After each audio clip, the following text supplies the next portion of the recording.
Hey folks, it's Deepak here again from Meet My Tutor and Get Paid to Tutor.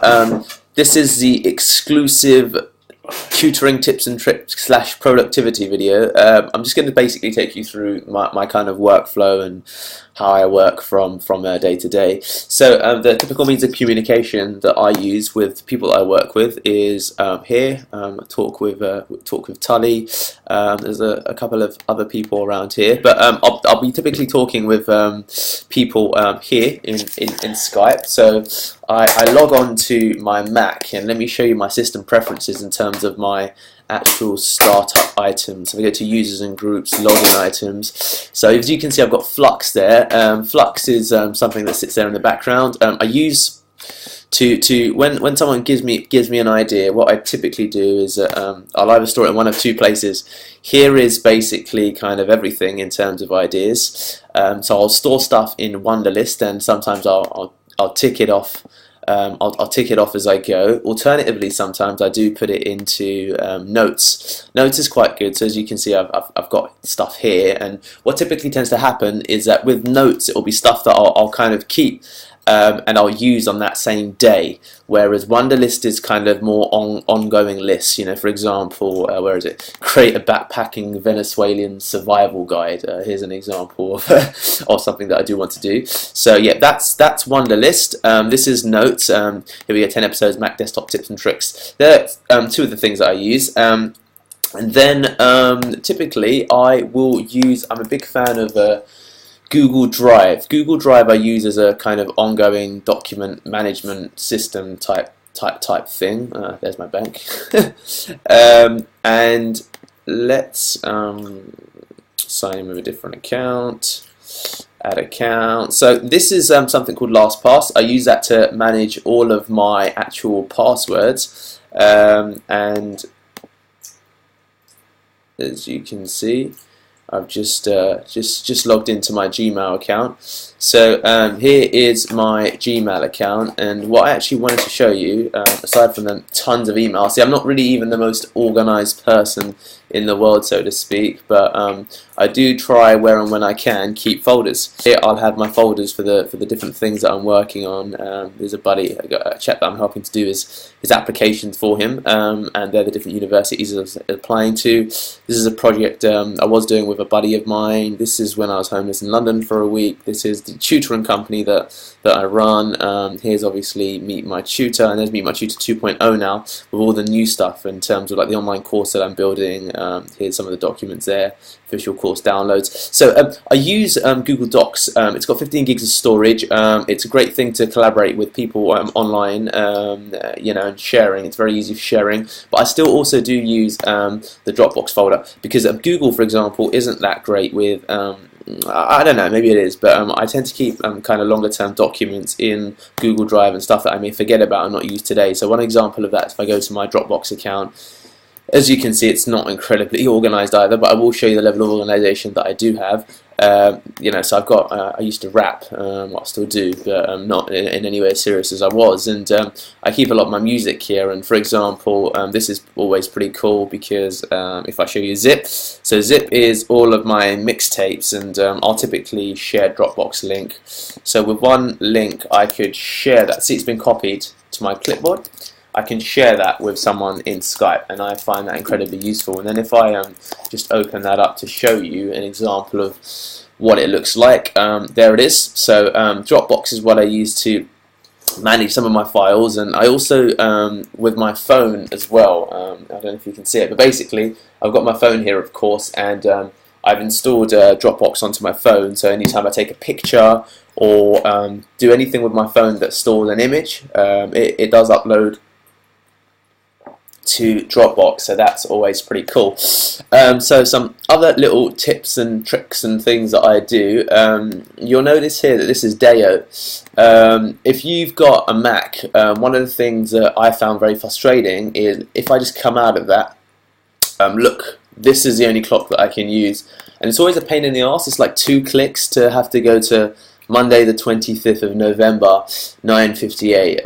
You know, it's that extra click, and I always found that a little bit of a pain. You can view it as digital as well, and it still then again does give you the actual day. But what Deo does, what I really like, as you've seen, is if I log back in, it gives you the calendar as well as the actual day, and it tells you there. And that little thing for me is completely worth it, because I you know, a lot of the time I'll quickly have a look at this calendar to see quickly what's happening and when I need to do what I need to do. So that's something that I also use.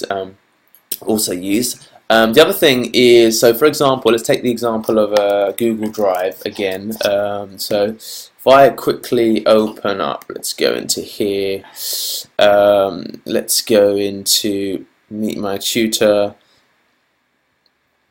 What can I actually just open up? What's in advice? Immediately actionable internet tips. Okay, cool. So this is something. Okay, I just ordered 10 directory submissions digital coins. So this is one document, and ironically, I don't think I've got it installed here, have I? Okay, cool. I've got it. Let me close that. I've got it on this document. So let's just say I want to compare this screen with that screen.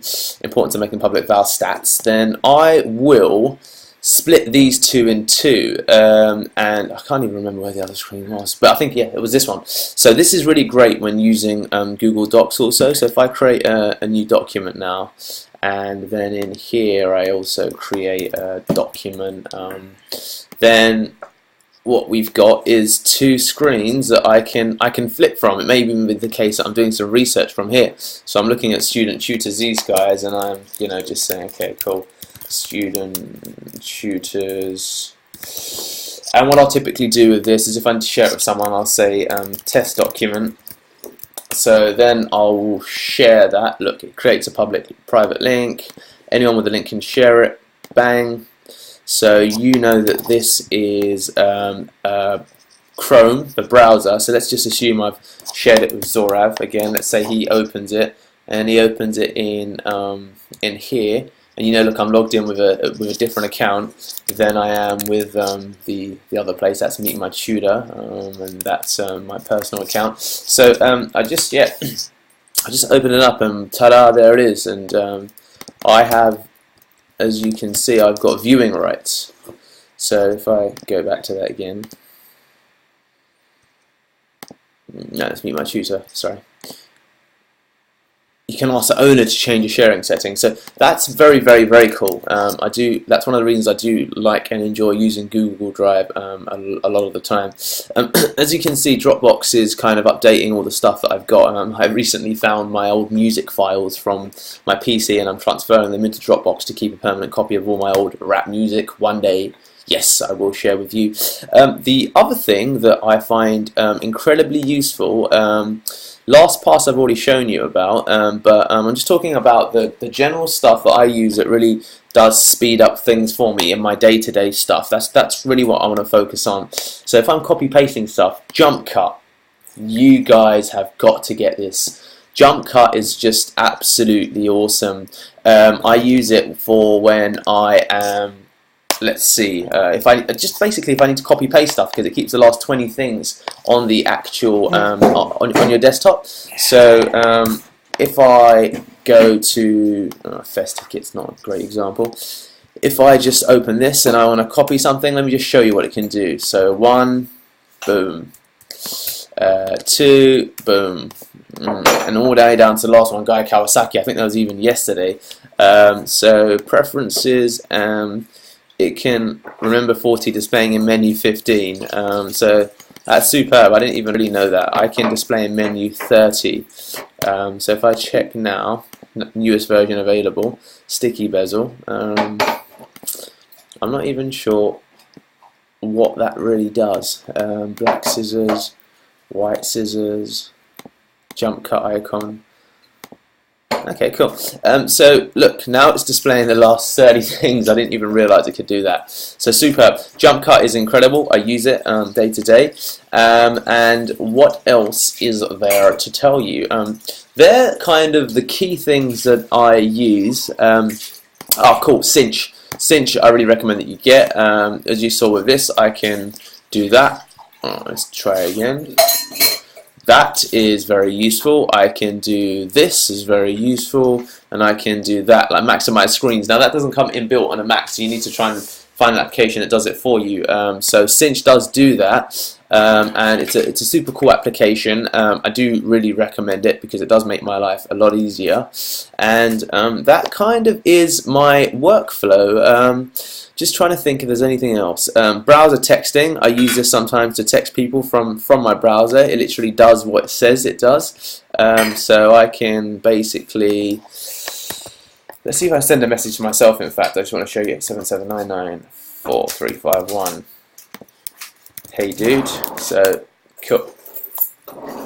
Okay, no, I've just sent it to the wrong person. Okay, so you have to hit return when you found the number. So you click hey dude there, and I'm just gonna show you my phone now, see if it actually does. I don't know if it does send to myself, but if it doesn't, no worries. So basically, you see that I sent that message that says good morning, etc. You can probably see now where I don't even know what you can see, but it does say, look, it should reflect the actual message that I'm sending. So pretty cool. I really like browser texting, and no, I have sent it to myself and it's worked, in fact. So here we go. Here's me, and it says hey dude. So browser texting is very quick because I tend to try and keep away from my phone when I'm doing work. I mean, I continually use my phone as part of my work, don't get me wrong, but I use browser texting to speed up that whole process. So these are some of the tips and tricks that I use to make myself more productive. And I guess, I mean, the key is whatever works for you is the system that you should follow. And this certainly is what works for me. Screencast-O-Matic, if you can see, just says what I'm using to record my screen right now. It's like I don't know how much it is, the pro version, because you can use a regular version for free, basically, right? That $15 a year, it's damn cheap. The free version, max recording time 15 minutes, and it just comes with a watermark on the actual video. No watermark when publishing, and you can, I believe, you can get like for 3 years. When you first log in or create an account, there's deals basically if you get it for more than a year. I think I got it for 3 years for like $30. It's entirely been worth the money. So those are my tips on how I keep productive. I hope that and how I work day to day. I hope that's been of use to you. If there's anything else you need to know, just give me a shout. Right, awesome. Thanks, guys.